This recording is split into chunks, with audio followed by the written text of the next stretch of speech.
The Blue Light. There was once upon a time a soldier who for many years had served the king faithfully, but when the war came to an end could serve no longer, because of the many wounds which he had received. The king said to him, "You may return to your home. I need you no longer, and you will not receive any more money, for he only receives wages who renders me service for them."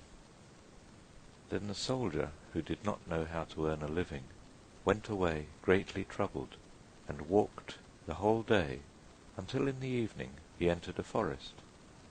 When darkness came on, he saw a light, which he went up to, and came to a house wherein lived a witch. "Do give me one night's lodging, and a little to eat and drink," said he to her, "or I shall starve." "Oho," she answered, "who gives anything to a runaway soldier? Yet will I be compassionate, and take you in, if you will do what I ask." "What do you wish?" said the soldier. "That you should dig all round my garden for me tomorrow." The soldier consented, and next day laboured with all his strength, but could not finish it by the evening. "I see well enough," said the witch, "that you can do no more today, but I will keep you yet another night, in payment for which you must tomorrow chop me a load of wood, and chop it small." The soldier spent the whole day in doing it, and in the evening the witch proposed that he should stay one night more. "Tomorrow you shall only do me a very trifling piece of work. Behind my house there is an old dry well, into which my light has fallen. It burns blue, and never goes out, and you shall bring it up again." Next day the old woman took him to the well, and let him down in a basket. He found the blue light, and made her a signal to draw him up again. She did draw him up, but when he came near the edge, she stretched down her hand, and wanted to take the blue light away from him. "No," said he, perceiving her evil intention, "I will not give you the light until I am standing with both feet upon the ground." The witch fell into a passion, let him fall again into the well, and went away.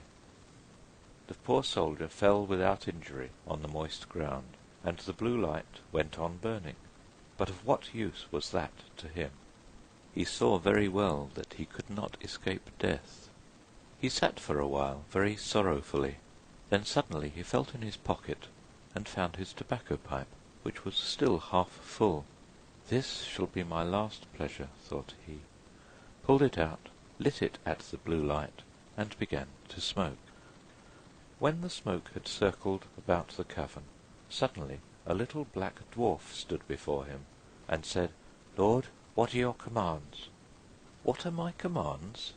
replied the soldier, quite astonished. "I must do everything you bid me," said the little man. "Good," said the soldier. "Then, in the first place, help me out of this well." The little man took him by the hand, and led him through an underground passage, but he did not forget to take the blue light with him. On the way the dwarf showed him the treasures which the witch had collected and hidden there, and the soldier took as much gold as he could carry. When he was above, he said to the little man, "Now go and bind the old witch, and carry her before the judge." In a short time she came by like the wind, riding on a wild tomcat, and screaming frightfully. Nor was it long before the little man reappeared. "It is all done," said he, "and the witch is already hanging on the gallows." "What further commands has my lord?" inquired the dwarf. "At this moment none," answered the soldier. "You can return home, only be at hand immediately if I summon you." "Nothing more is needed than that you should light your pipe at the blue light, and I will appear before you at once." Thereupon he vanished from his sight. The soldier returned to the town from which he come. He went to the best inn, ordered himself handsome clothes, and then bade the landlord furnish him a room as handsome as possible.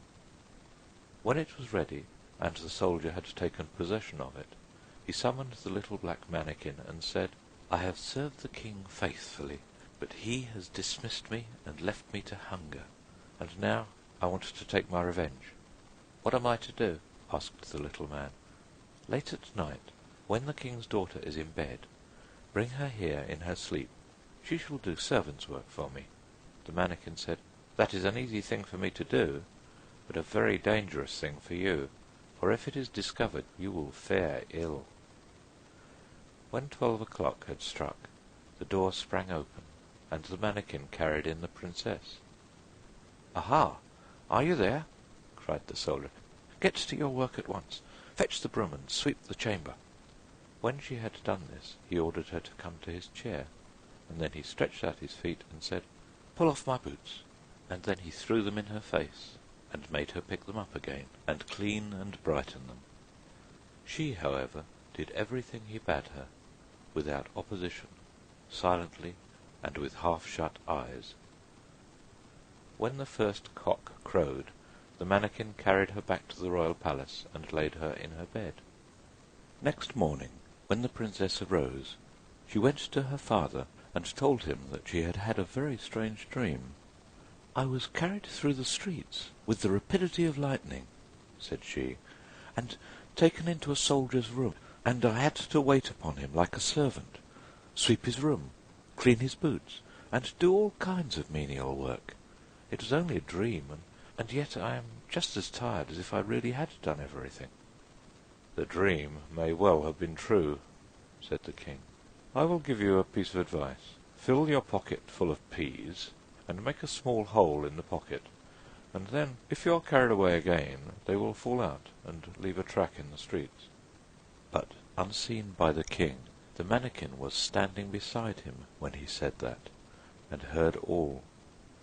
At night, when the sleeping princess was again carried through the streets, some peas certainly did fall out of her pocket, but they made no track, for the crafty manikin had just before scattered peas in every street there was, and again the princess was compelled to do servant's work until cock-crow. Next morning the king sent his people out to seek the track, but it was all in vain, for in every street poor children were sitting, picking up peas, and saying, "It must have rained peas last night." "We must think of something else," said the king. "Keep your shoes on when you go to bed, and before you come back from the place where you are taken, hide one of them there. I will soon contrive to find it." The black manikin heard this plot, and at night, when the soldier again ordered him to bring the princess, revealed it to him, and told him that he knew of no expedient to counteract this stratagem, and that if the shoe were found in the soldier's house, it would go badly with him.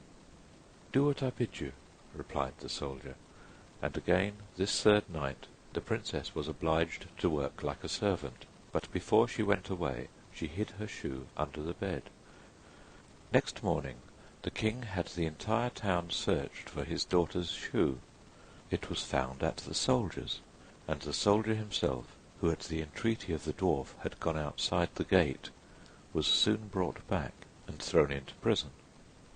In his flight he had forgotten the most valuable things he had, the blue light and the gold, and had only one ducat in his pocket. And now, loaded with chains, he was standing at the window of his dungeon, when he chanced to see one of his comrades passing by. The soldier tapped at the pane of glass, and when this man came up, said to him, "Be so kind as to fetch me the small bundle I've left lying in the inn, and I will give you a ducat for doing it."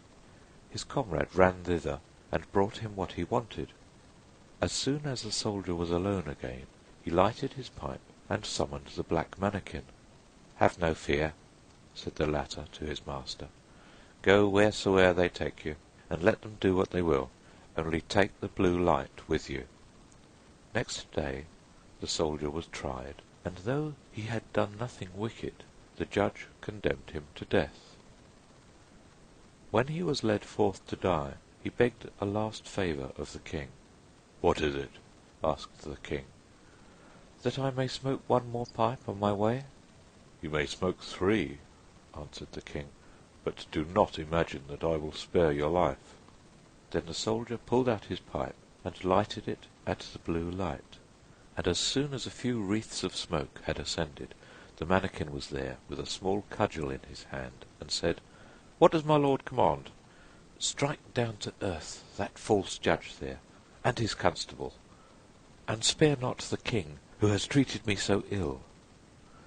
Then the manikin fell on them like lightning, darting this way and that way, and whosoever was so much as touched by his cudgel fell to earth, and did not venture to stir again. The king was terrified.